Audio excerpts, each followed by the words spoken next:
ऊंची आवाज में थैंक यू जीसस बोलते हुए अंगीकार करो, आज जो कुछ भी मैं सुनूंगा मैं फलों को लेके आऊंगा। मैं इस वचन को इग्नोर नहीं करूंगा। मैं जो कुछ सुनूंगा फलों को लेके आऊंगा।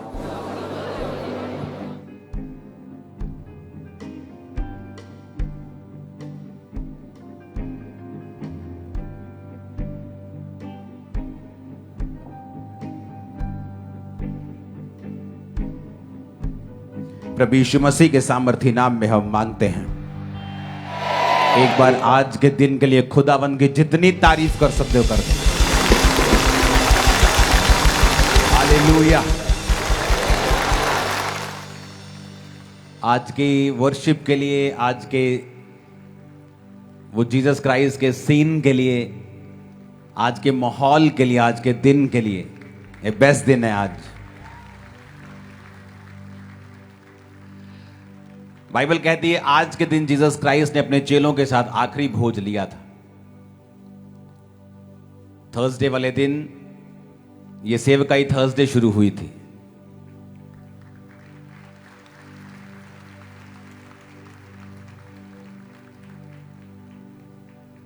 (2008) में 7 में 8 में, और उसके बाद इसकी शुरुआत फिर संडे मिनिस्ट्री में हुई थी।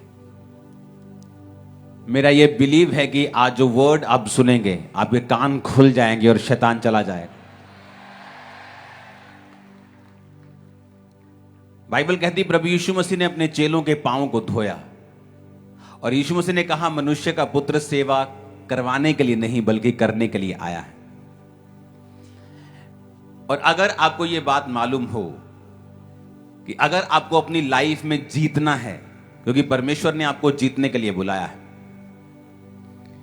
कुछ लोग पैसे में संपूर्ण हो जाते हैं, पैसा कमा लेते हैं, लेकिन फैमिली फेलियर है उनकी लाइफ में, उनके बच्चों की लाइफ में, उनके फैमिली के लाइफ में, हस्बैंड वाइफ के रिलेशनशिप में, सेहत में, अन्य चीजों में वो फेलियर में हैं, वो असफलता में हैं, क्योंकि उन्हें यह बात मालूम नहीं कि परमेश्वर ने अगर इंसान को बनाया है तो उसने सफल होने का एक ही तरीका बनाया है। जीसस क्राइस्ट इसीलिए अपने चेलों को यह बार बार मैसेज दे रहे थे कि तुम सेवा करवाने के लिए नहीं करने के लिए आए हो, क्योंकि परमेश्वर उनको यह बता रहे थे कि जो सफलता परमेश्वर यहोवा ने तुम्हारे लिए चुनी और रखी है वो सिर्फ तुम परमेश्वर के तरीकों से ही ले सकते हो। आपको साउंड समझ आ रहा है सबको?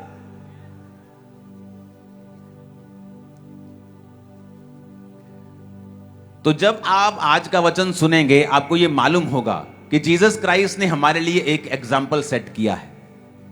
उसने हमें एक ऐसा एग्जाम्पल दिया है जिसे फॉलो करके हम अपनी लाइफ के हर एक पहलू में, हल्का सा कम करना है कि ऐसा नहीं हम एक जगह पे सफल होंगे और दो जगह के ऊपर असफल होंगे और ये कहते फिरेंगे कि जिंदगी जो है वो एक संघर्ष है। इसलिए मैं कहता हूं कि आप में से एक भी जन ऐसा नहीं होगा जो ये अपनी पत्नी को बोले कि आओ 2 बच्चे पैदा करते हैं कि वो जब बड़े हो जाए तो खूब संघर्ष करें, खूब हॉस्पिटलों में घूमें, बीमार रहें, खूब सा संघर्ष करें, खूब सी बीमारियों को फेस करें। अगर हम ऐसा नहीं कहते और हम अपने बच्चों को, बाइबल कहती बुरे होकर भी अच्छी वस्तुएं देना जानते हैं, तो परमेश्वर भी अपने बच्चों को संघर्ष करने के लिए पैदा नहीं करता। इसकी विस्लिंग कम करो, विस्लिंग आ रही है इसकी।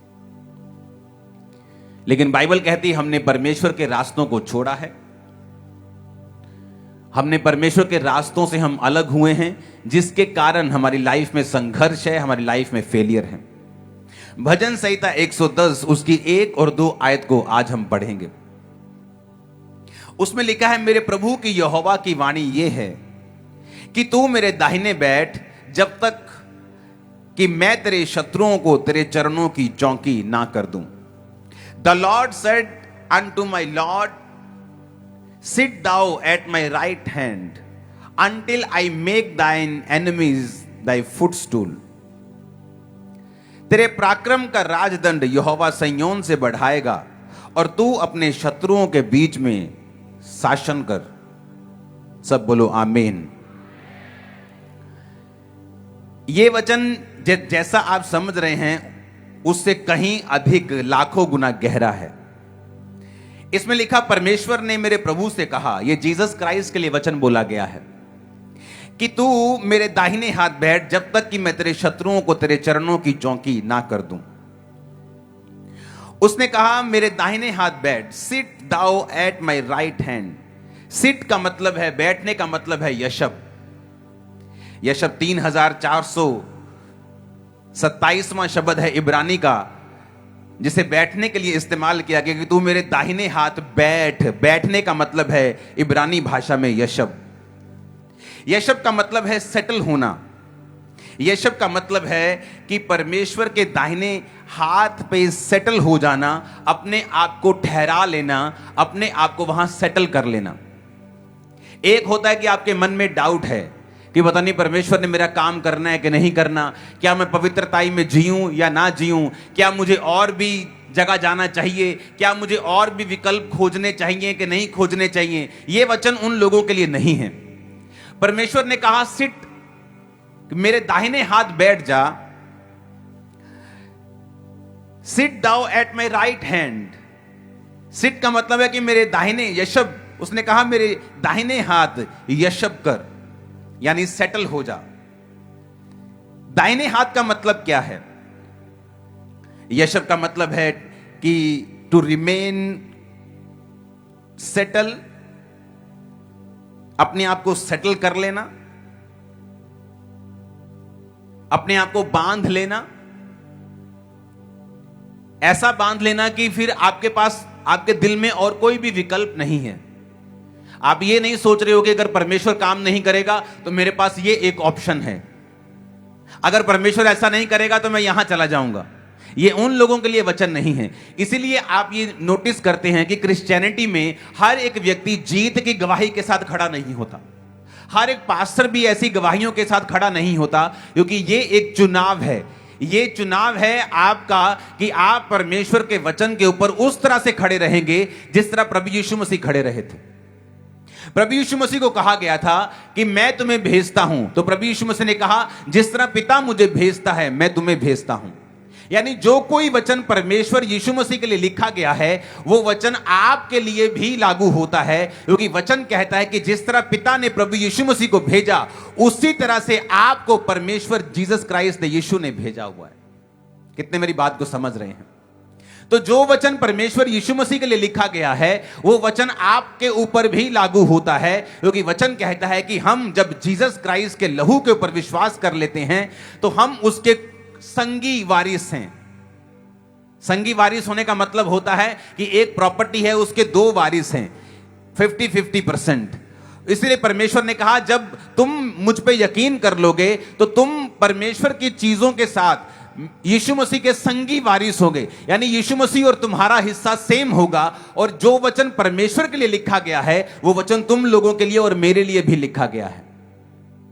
तो अब जहां पर लिखा गया है कि तू मेरे दाहिने हाथ बैठ, यानी दाहिने हाथ बैठने का मतलब क्या है? कि परमेश्वर आपको डायरेक्शंस बता रहा है कि मेरे खब्बे बह जा, मेरे सज्जे बह जा, ऐसा नहीं है। परमेश्वर के दाहिने हाथ बैठ, परमेश्वर के बाहिने हाथ बैठ, इसका बहुत बड़ा मतलब है। जब आप वचन में पढ़ते हैं तो प्रभु यीशु मसीह ने दाहिने और बाहिने का मतलब समझाया है। परमेश्वर ने अपने चेलों से कहा, अंत के दिनों में मैं भेड़ों और बकरियों को अलग अलग कर दूंगा। मैं अपने बाई तरफ के लोगों को, यानी मैं बकरियों को, बाई तरफ के लोग वो हैं, कहते ना पुट्ठे हाथ। केड़ा पुट्ठा हाथ? पुट्ठा हाथ केड़ा है? भैनों तो ज्यादा पता होना, जो लड़दियों की तुरे पुट्ठे हाथ की चपेट मारो। हाँ? तो पुट्ठा हाथ केड़ा है? खब्बा। हाँ, इन्हों पुट्ठा क्यों कहते? परमेश्वर ने कहा जो पुट्ठे लोग होंगे, जो गलत लोग होंगे, जो शिक्षाओं पर नहीं चले, वचन को मानकर भी व्यभिचार किया, वचन को मान के भी चोरी की है, वचन को मान के भी वो परमेश्वर के वचनों के ऊपर जिन्होंने मन नहीं लगाया, मैं उन बकरियों से जो लेफ्ट हैंड साइड होंगी बोलूंगा कि जाओ और उस नरक के लिए जो तुम्हारे लिए तैयार किया गया, और अपनी भेड़ों को जो दाहिने हाथ बैठी होंगी, मैं उन दाहिने हाथ वाले लोगों से कहूंगा जाओ उस स्वर्ग के लिए जो तुम्हारे लिए तैयार किया गया है। बाहिने दाहिने का मतलब यह नहीं कि आप चर्च में अगर बाहिने हाथ बैठे हैं आप गलत हैं। नहीं, ये मतलब नहीं है। जब परमेश्वर बाहिने और दाहिने की बात करता है तो परमेश्वर यह बात कर रहा है कि दाहिने हाथ बैठने का मतलब है कि आप परमेश्वर के राइट हैंड में हैं, यानी जो कुछ परमेश्वर के वचन में लिखा है आप उसको पूरा करने के लिए तैयार हैं, चाहे आप उसमें आपको दुखी होना पड़े, चाहे आपको नुकसान सहना पड़े, चाहे आपको सताव सहना पड़े, चाहे आपको कोई भी चीज सहनी पड़े, चाहे आपको परिवार छोड़ना पड़े, चाहे आपको किसी भी तरह का कोई भी सताव सहना पड़े, लेकिन आप परमेश्वर के दाहिने हाथ को कभी भी छोड़ेंगे नहीं। उसने कहा मेरे दाहिने हाथ, यानी जो मैं तुझसे कह रहा हूं उस राइट जगह के ऊपर तू बैठ जा, यशब कर। यशब का मतलब है to tarry, to remain, settle होना, यानी जो कुछ परमेश्वर के वचन में लिखा है कि सही है वहां सेटल हो जाना, वहां पर खड़े हो जाना, वहां पर शादी कर लेना, आप बोल सकते हो, वहां पे सेट हो जाना कि अब मैं, लोग बोलते नहीं जी मैं तो अब कनाडा सेट हो गया, मैं तो इंडिया के बारे में सोच भी नहीं सकता हूं, मैं तो फॉरेन चला गया, मैं तो यहां आता हूं मेरे को मिट्टी फील होती, लोग ऐसा बोलते हैं। मैं तो यहां की गर्मी अब फील नहीं कर सकता है, यहां की गर्मी मुझे सहन नहीं होती, लोग ऐसा बोलते हैं, मैं वहां सेटल हो गया हूं। तो परमेश्वर ने कहा मेरे दाहिने हाथ अगर तू सेटल हो जाए, क्यों सेटल हो जाए? जब तक मैं तेरे शत्रुओं को तेरे चरणों की चौकी ना कर दूं। वो शत्रु आपकी बीमारी हो सकता है, वो शत्रु वो श्राप हो सकता है जो पीढ़ियों दर पीढ़ी आपका पीछा करता है। आपकी नानी आपके नाना के साथ लड़ती रही, कभी डाइवोर्स हो गया, कभी डाइवोर्स होने तक बात हो गई, आपकी मम्मी की लाइफ में ये कर्स रहा, अब बेटी बहुत सुंदर है, पढ़ी लिखी है, पर उसकी लाइफ में सेम कर्स फॉलो कर रहा है, वो भी एक शत्रु है, बीमारी एक शत्रु है, डर एक शत्रु है। परमेश्वर ने कहा अगर तू मेरे दाहिने हाथ सेटल हो जाएगा, सेटल होने का मतलब कि तू सोचेगा नहीं, तेरे दिमाग में दो चित्ता नहीं तू होगा कि मैं बैठूं, मैं पवित्रताई में चलूं या मैं अपने हिसाब से, अगर ऐसा दिमाग तेरा नहीं है, तू सेटल हो चुका है कि मैं बपतिस्मा लूं कि ना लूं, अभी मैं देख लेता हूं, अभी देखता हूं कि परमेश्वर क्या करता है, अब मैं कुछ और सुन लेता हूं। परमेश्वर ने कहा ऐसे लोग नहीं जो सेटल हो चुके हैं, उन्होंने अपने आप को सेटल कर लिया कि मैं परमेश्वर के दाहिने हाथ पे यशब, यानी जो कुर्सी विश्वासी की परमेश्वर मुझे सौंपेगा, अब मैं उसे छोड़ूंगा नहीं। परमेश्वर ने कहा अगर तेरा विचार ऐसा बन चुका है तो तू मेरे दाहिने हाथ बैठ, जब तक मैं तेरे शत्रुओं को तेरे चरणों की चौकी ना कर दूं।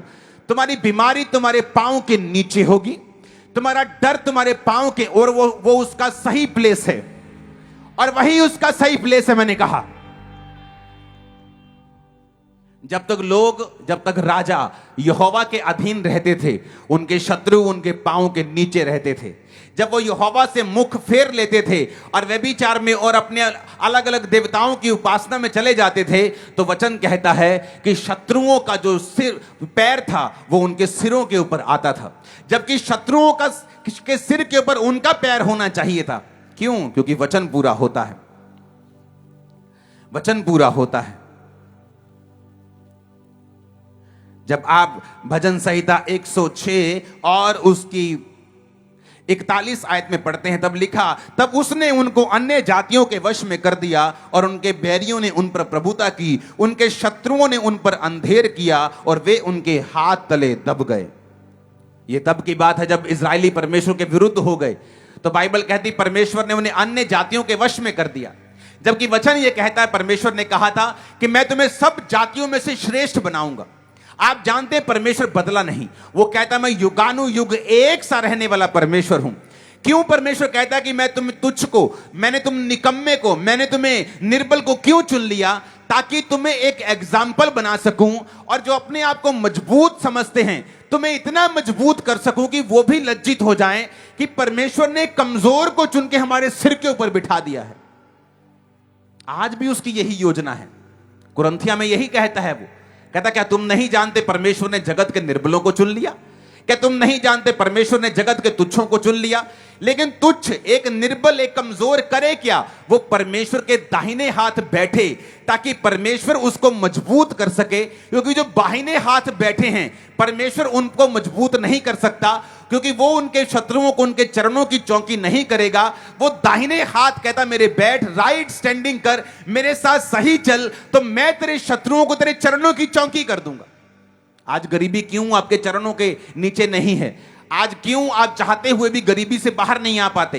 क्यों? क्योंकि आप परमेश्वर के हाथ राइट स्टैंडिंग में नहीं हैं। आज लोग टाइथ पे नहीं करते, आज लोग प्रार्थना में नहीं हैं, आज लोग परमेश्वर के वचन से दूर हैं। बड़ी मीटिंग में चर्च चले जाएंगे, उसके बाद ऑनलाइन अटेंड करेंगे। ऐसा नहीं होना चाहिए। आपको राइट स्टैंडिंग में, राइट दाहिने हाथ बैठना है, जब तक कहता मैं तेरे शत्रुओं को तेरे पैरों की चौकी ना कर दूं। जबकि वचन कहता है कि मैं तुम्हें अन्य जातियों में से श्रेष्ठ करूंगा, सब जातियों में मैं तुम्हें सिर बनाऊंगा, मैं तुम्हें पूंछ नहीं ठहराऊंगा। तो वचन यहां पे कहता है कि उन्हें अन्य जातियों के परमेश्वर ने उन्हें वश में कर दिया, उनके बैरियों ने उन पे प्रभुता की, शत्रुओं ने अंधेर किया, वे उसके हाथ के नीचे दब गए। आज कितने क्रिश्चियन जो बीमारी के हाथ के नीचे दबे हुए हैं, गरीबी के श्राप के नीचे दबे हुए हैं। कुछ करने की जरूरत नहीं है। बाइबल कहती है ना बल से ना शक्ति से, बल्कि उसकी आत्मा के द्वारा।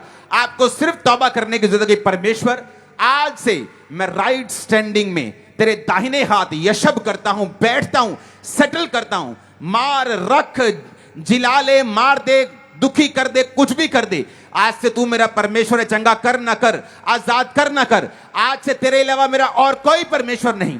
देखो क्या होता है, देखो 3 साल में क्या होता है, देखो 7 साल में क्या होता है, देखो 15 साल में कैसे सिचुएशंस आपकी पूरी फैमिली की, जनरेशन की वो चेंज करके रख देता है। पहले हफ्ते में वो आपको चिन्ह दिखाना शुरू कर देता है, आपको बनाना फिर शुरू करता है। साल दर साल आप ऊपर की ओर जाते हैं। शत्रुओं को पांव की वो चौकी करता है। जैसे मैं आपके शत्रुओं को आपके पांव की चौकी बनता हुआ देख रहा हूं।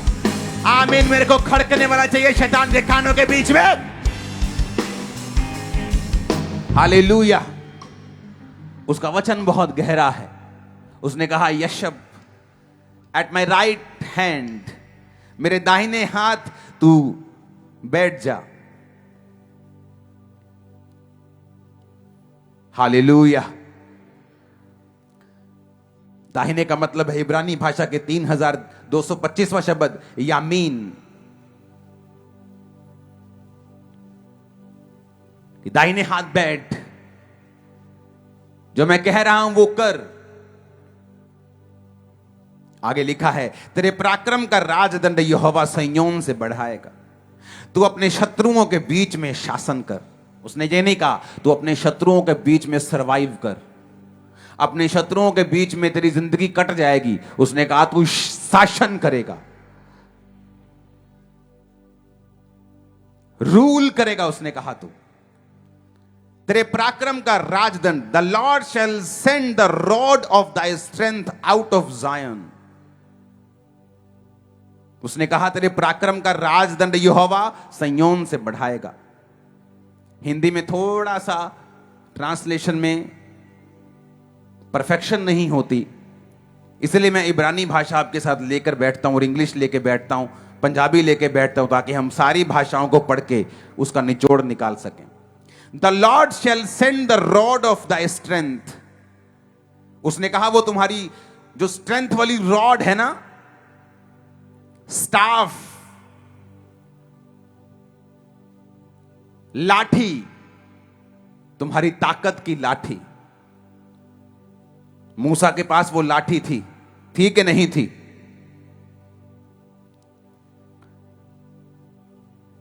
स्ट्रेंथ का मतलब मैजेस्टी भी होता है इब्रानी भाषा में,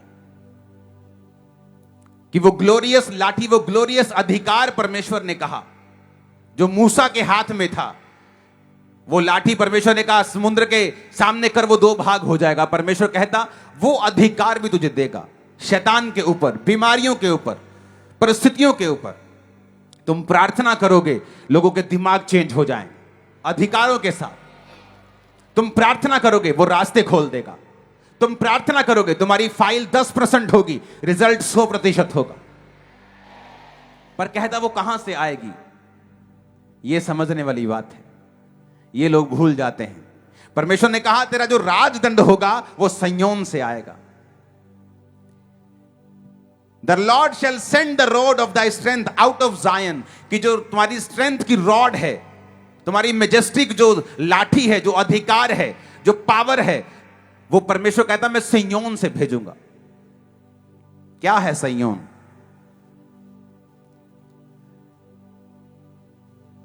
सिय्योन एक जगह का नाम है जो यरूशलेम में है। तो क्या परमेश्वर उस यरूशलेम के पहाड़ की बात कर रहा है? नहीं। बाइबल में हर एक चीज का एक आत्मिक मतलब है। उस फोटो को देखें आपके स्क्रीन के ऊपर, जहां पर जायन का मतलब मैंने एक निकाल के आपके लिए रखा है। देखा, the name Zion is often used to describe a place appointed by the Lord where his followers can live and serve God.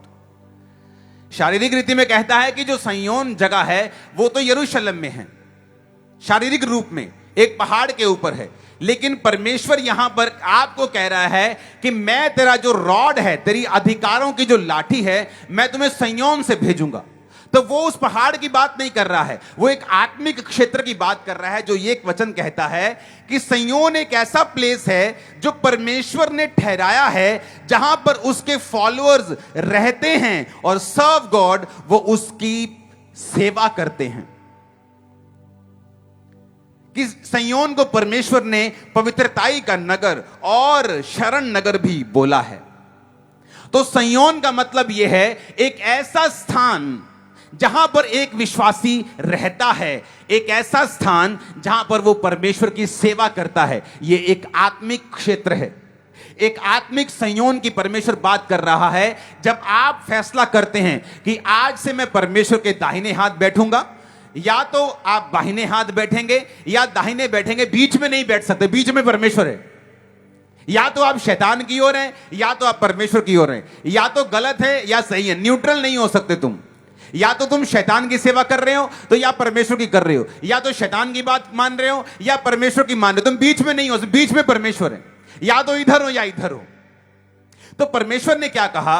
परमेश्वर ने कहा अगर तुम दाहिने हाथ बैठे हो, अगर तुम राइट स्टैंडिंग में हो, तुम वही कर रहे हो जो मैं तुम्हें कह रहा हूं, और तुम दाहिने हाथ में सेटल हो चुके हो, ये नहीं कि तुम टेम्परेरी वहां पे आए और देख रहे हो, मन तुम्हारा अभी भी विचलित है, मैं प्रेयर करूं कि ना करूं, मैं पवित्रताई में चलूं कि ना चलूं, मैं यहोवा के वचन पे चलूं ना चलूं, मेरा एमएलए क्या कहेगा, मेरा सरपंच क्या कहेगा, मेरी भुआ क्या कहेगी। अगर आप सेटल नहीं हुए उस जगह के ऊपर, तो ये वचन फिर आपके लिए नहीं है।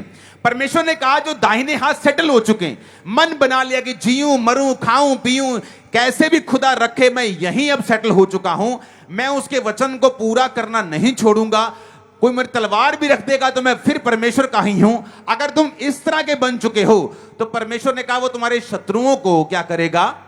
तुम्हारे पांवों की चौकी कर देगा। और सेकंड कहा, फिर जब तुम राइट जगह पे आ जाओगे, अपने आप को सेटल कर लोगे, फिर क्या होगा? फिर कहता कि जब तुम एक जगह सेटल, आत्मा में सेटल हो जाते हो, जैसे मैं आत्मा में अगर सेटल हो गया, मैंने अपना मन बना लिया कि मैं पवित्रताई में, मैं प्रार्थना में चलूंगा, मैं फास्टिंग करूंगा, मैं डरूंगा नहीं, मैं घबराऊंगा नहीं। 2007-6 में बहुत विरोध होता था, रिश्तेदारों के द्वारा, घर के द्वारा, पास्टर्स, हर बंदा विरोध करता था। तो क्या फैसला किया कि नहीं, मैं खुदा के साथ राइट स्टैंडिंग छोड़ूंगा नहीं, मैं खुदा के साथ ही रहना छोड़ूंगा नहीं, मैं उसी के साथ साथ रहूंगा, मैं परमेश्वर के साथ ही खड़ा रहूंगा। आप नहीं जानते, एक विश्वासी को बड़ी अजीब परिस्थिति को सामना करना पड़ता है। 2007 में जब ये मैंने सेवा स्टार्ट करनी थी, तो बहुत से पास्टर्स मेरे खिलाफ थे। उन्होंने एक कमेटी बिठाई कि इसको बुलाओ और इसको एम्बैरेस करने के लिए। जब मुझे बुलाया गया वहां पे, तो उन्होंने कहा आओ जी आपसे बात करनी है। तो मुझे इस तरह से लिया जाता जैसे मैं कोई गुनाहगार होता हूं। तो मैं मन में सोचता कि जब मैं गुनाहगार था, जब मैं ईसाइयों का विरोध करता था, शराब पीता था, पाप करता था, तब तो मैं लोगों के लिए अच्छा था। अब जब मैं पाप छोड़ के बपतिस्मा ले लिया, नशे छोड़ दिए, और मैं सेवा कर रहा हूं, बिना किसी लालच के कर रहा हूं, कोई गलत काम नहीं, कोई व्यभिचार नहीं, 6-6, 8-8 घंटे मेरी प्रार्थना होती थी। तो ये क्या नॉनसेंस है कि आज जी तुमसे बात करनी। तो मैं बड़ा कई बार खिंचता भी था स्पिरिट में, लेकिन वचन पूरा होता है। तो मुझे बुलाया गया, वहां पे सब लोग इकट्ठे थे, जो दोष लगाने वाला था या लगाने वाली थी वो भी वहां पे थी। तो उन्होंने कहा ठीक है जी, आप अपनी अपनी बात दोनों बताओ क्या चीज है। तो मैं अपनी टीम 2-4 लोगों को लेके गया था। मैंने कहा तुम मेरे लिए प्रार्थना करना, और सारी रात मैं प्रार्थना करके गया। आप इमेजिन करो परमेश्वर का वचन कैसे पूरा हुआ। जब उस बंदे को बोला गया, या औरत जो भी वो था, वो बोला गया कि चल खड़ा होके अपने दोष बता, क्या तू चाहता है। आप इमेजिन करना, वो इतना चालाक इंसान है। मैंने इस धरती के ऊपर बहुत कम लोग इतने शारीरिक रूप से चालाक देखे हैं। मैं बोलता कि मैं तेरी चालाकी को मैच नहीं कर सकता, लेकिन कई बार वो बुद्धि शैतानी होती है, और जो आपके अंदर बुद्धि होती है वो नुकसान पहुंचाने वाली नहीं होती, बल्कि परमेश्वरीय होती है, लेकिन जो परमेश्वरी बुद्धि होती है वो हमेशा जीतती है। जब वो बंदा शख्स खड़ा हुआ और उसने जब बोलना शुरू किया, वो ब्लैंक हो गया। जैसे किसी के दिमाग से कोई जैसे पेज नहीं हटा लेता, वो पेज ही हट गया उसका, उसको मालूम भी नहीं कि बोलना क्या है। वो भी हक्का बक्का या हक्का बक्की खड़ा है या खड़ी, वो देख रहा है कि क्या बोलूं, भूल गया सारा कुछ, अरे क्या हुआ ये। और जब उन्होंने कहा ठीक है अंकुर को खड़ा करो, और जब मैं खड़ा हुआ, मैं 10 मिनट बोला, मैंने कुछ तैयार नहीं किया था, जो सच्चाई थी 10 मिनट वहां पे पिन ड्रॉप साइलेंस थी, और जिंदगी में मुझे दोबारा कभी नहीं बुलाया फिर उन्होंने। हालेलुया। तो परमेश्वर ने कहा मैं तेरे शत्रुओं को तेरे पांव की चौकी कर दूंगा। ये तब होगा अगर आप राइट स्टैंडिंग में हैं। ऐसा नहीं हो सकता कि एक तरफ से आपकी जिंदगी में कमियां हैं, पाप हैं, और दूसरी तरफ से आप कहें परमेश्वर मेरे शत्रुओं को मेरे पांव की चौकी करे। परमेश्वर ने कहा तेरी जो स्ट्रेंथ है ना, तेरी जो रॉड है, स्ट्रेंथ जो है, वो संयोन से, यानी उस जगह से निकलेगी जब तू सेटल हो चुका होगा और सर्व कर रहा होगा, सेवा कर रहा होगा। क्या कर रहा होगा? फिर से पढ़ेंगे उसको, जायन वाले वर्ड को। उसे कहा जायन एक ऐसा प्लेस है जहां उसके फॉलोअर्स रह सकते हैं, can live and serve God, कि वो खुदा की सेवा कर सकते हैं और वहां रहते हैं। यानी खुदा के दाहिने हाथ पे आना, सेटल होना, उसके बाद वहीं रहना और फिर परमेश्वर की सेवा करना। क्योंकि अगर आप कहें कि मैं परमेश्वर के दाहिने हाथ बैठा हूं, मेरे जीवन में कुछ भी प्रॉब्लम नहीं है, कोई ऐसा बड़ा पाप नहीं है, वो छोटी मोटी गलतियों की परमेश्वर परवाह नहीं करता, आप परफेक्ट होते जाते दिन प्रतिदिन, कोई ऐसा बड़ा पाप आपकी लाइफ में नहीं है, तो आपकी लाइफ में यह निशानी ये होगी कि आप प्रभु की सेवा में चले गए होंगे। कोई सुसमाचार कर रहा होगा, कोई पैसों से सपोर्ट कर रहा होगा, कोई अपने पास्टर्स अपनी सेवकाइयों के लिए प्रार्थना कर रहा होगा, कोई सुसमाचार का काम कर रहा होगा, कोई क्रूसेड करवाने के बारे में सोच रहा होगा। आप इनडायरेक्टली सेवा करना शुरू कर देंगे, आप रोज प्रचार करना शुरू करेंगे, अपने साथियों को, दोस्तों को, रिश्तेदारों को परमेश्वर के बारे में बताएंगे। तो परमेश्वर ने कहा जब तू राइट जगह पे आ जाएगा, अपने आप को सेटल कर लेगा, उसके बाद जब तू सेवा करना शुरू कर देगा, तो उस प्लेस से, जायोन से जहां तू सेवा करेगा, मैं एक रॉड निकालूंगा जो तेरी ताकत की होगी। उसके बाद कहता तू अपने शत्रुओं के बीच में शासन करेगा। ये रोड मैप है, दो आयतों में तुम अपनी पूरी जिंदगी सेटल कर सकते हो। ये रोड मैप है। मैंने कहा शैतान तुम्हारी लाइफ में, उसको कुछ भी ना करना पड़े, चाहे आपकी लाइफ में उसको अलग अलग तरह की खूबसूरत डिस्ट्रैक्शंस भेजनी पड़े, उसको आपकी लाइफ में आपको लालच देना पड़े, और वो कुछ भी करने के लिए तैयार है ताकि आप राइट जगह पे ना हो और उसके बाद आप सर्व ना करें। क्योंकि अगर आप राइट प्लेस पे नहीं हैं, आप राइट हैंड में नहीं हैं, आप सर्व नहीं कर रहे हैं, परमेश्वर आपको नहीं जानता। आपने आपके हिसाब से आप गा रहे हैं, आपने कैमरा पकड़ा हुआ है, लेकिन परमेश्वर के हिसाब से वो नहीं जानता आपने क्या किया है।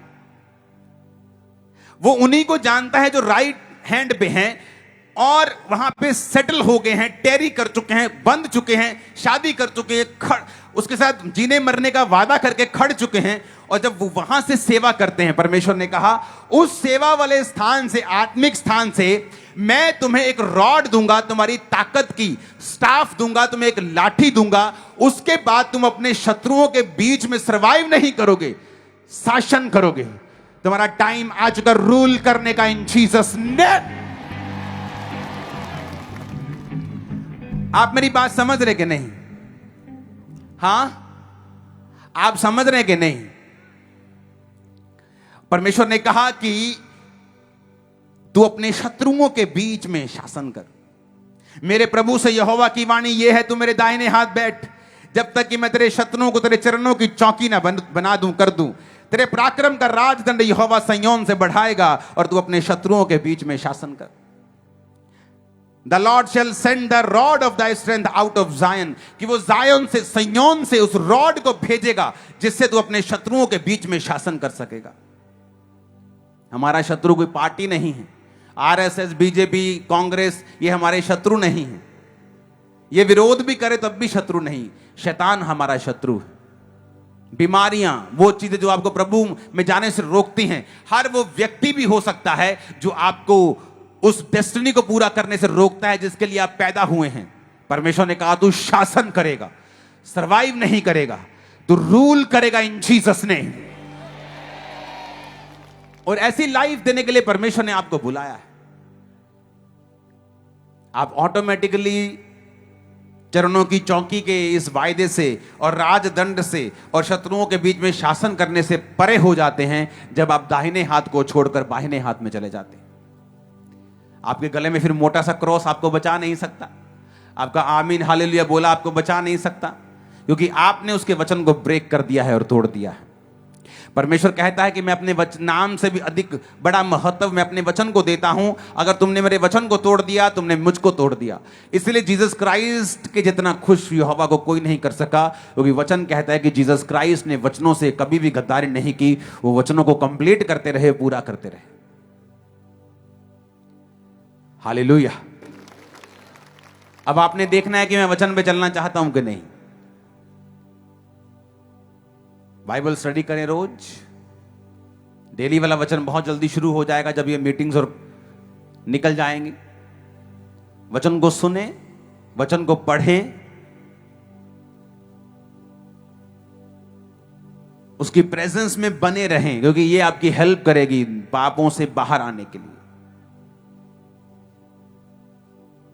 गलती करने के बाद खुदा की प्रेजेंस छोड़ देने से आप ओवरकम नहीं कर पाएंगे। अगर आप कमजोरी में भी हैं, आत्मिक किसी तरह की दुविधा में भी हैं, उसकी प्रेजेंस में बने रहें। पवित्र आत्मा आपको छुड़ा लेगा। उसका वचन एक दिन आपको छू जाएगा और आप फैसला जब कर लेंगे, ठीक है आज से मैं राइट हैंड पे ही खड़ा रहूंगा।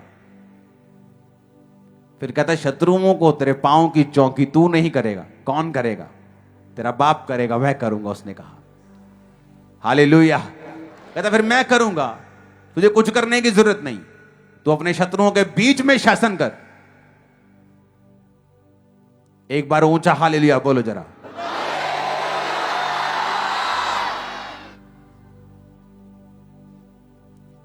आमीन। ऊंची आवाज में आमीन बोलो। अपने पड़ोसी को बोलो, बोलो दाहिने हाथ बैठ। बोलो सही सही हो जा। अगर शत्रुओं के ऊपर फतह पाना चाहता है तो, अगर उन्हें चरणों की चौकी बनता देखना चाहता है तो, अगर उनके बीच में शासन करना चाहता है तो, हालेलुया हालेलुया। आप तैयार हैं? यस सुनाई नहीं होगा। तैयार हैं आप उसके वचन पे खड़े होने के लिए?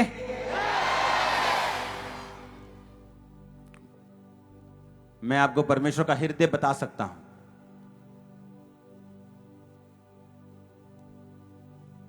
जैसे कोई बच्चा हो और अपने बाप को बोले कि मुझे एक गेम चाहिए या मुझे ये खिलौना चाहिए।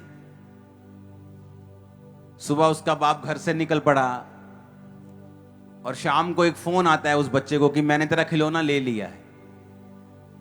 आप जानते बच्चा एक्साइटेड होता है कि बाप जब घर में आएंगे पिताजी तो मुझे खिलौना देंगे। आपको पता है कि अगर बच्चा एक्साइटेड है तो बाप भी एक्साइटेड होता है उस बच्चे की खुशी को देखने के लिए। उसी तरह से परमेश्वर, आप नहीं जान सकते वो कितना एक्साइटेड रहता है कि काश आप उसके वचन पे खड़े हो जाएं और वो आपको उठा के एक एग्जाम्पल बना सके। इसलिए शैतान यूथ लोगों को धोखा देता है, उनको पाप में रखता है ताकि वो कभी एग्जाम्पल ना बन सके, हमेशा संघर्ष करें। और जब तक वो एक फैसला नहीं ले लेते,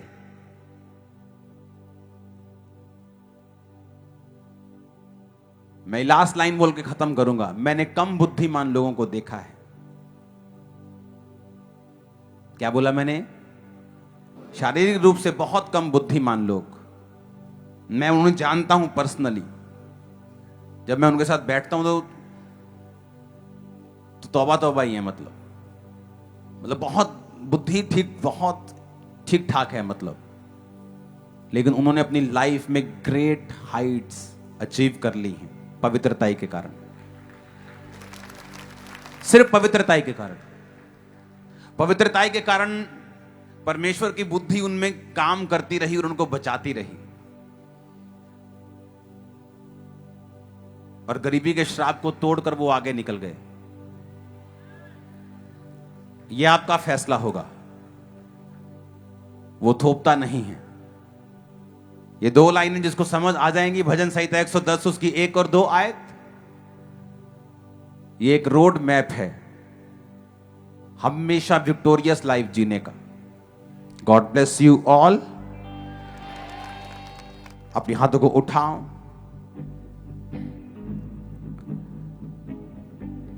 जो भी गलतियां, जो गुनाह आपके हृदय में हैं कि आपने प्रभु के खिलाफ किए हैं, उनके लिए आप क्षमा मांगेंगे।